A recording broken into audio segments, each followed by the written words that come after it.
ህወሓት ዘመነን የጽምዶ ሊቀመንበር ከማድረጉ ጀርባ ያለው ሴራ ሲገለጥ ህወሓት ዘመነ ካሴን የጽምዶ ሊቀመንበር አድርጎ የሸመው በከንቱ ወዳጅነት ወይም በበጎ ፍቃድ ተነሳስቶ ሳይሆን የራሱን ስልታዊ ሴራ ለማስፈጸም ነው።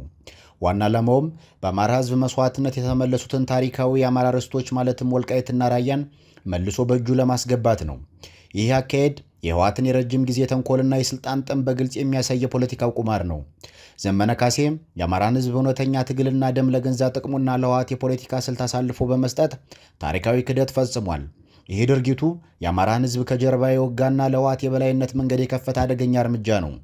ህወሓት በተፈጥሮ በሴራና በተንኮል የተካነ ቡድንን በመሆኑ የራሱን ዓላማ ለማስፈጸም የትኛውንም አካል መጠቀሚያ ከማድረግ ወደ ኋላ አይልም።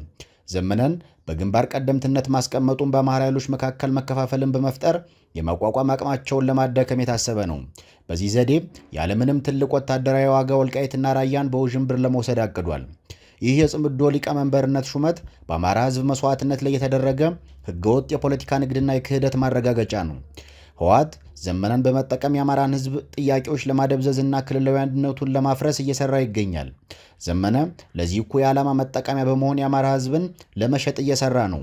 በአጠቃላይ ህወሓት ዘመነን ወደ ጽምዶ ስልጣን መንበር ያመጣበት ዋና ሚስጥር የአማራን ታሪካዊ መሬቶችን ባለቤትነት ጥያቄ በመቀልበስ ህልሙን ለማሳካት ነው። የአማራ ህዝብ የከፈለውን ትልቅ ዋጋና ያገኘውን ድል በሴራ ለማሰጣል የተሸረበው ይህ አካሄድ የህወሓትን ጥልቅ ተንኮለኝነት ያሳያል። ስለሆነም ይህን የተሸረበ የሴራ መረብ በመረዳት ህዝቡን ትግልና ታሪካዊ ርስቶችን ደህንነት ማስጠበቅ የአማራ ህዝብ ይጠበቃል።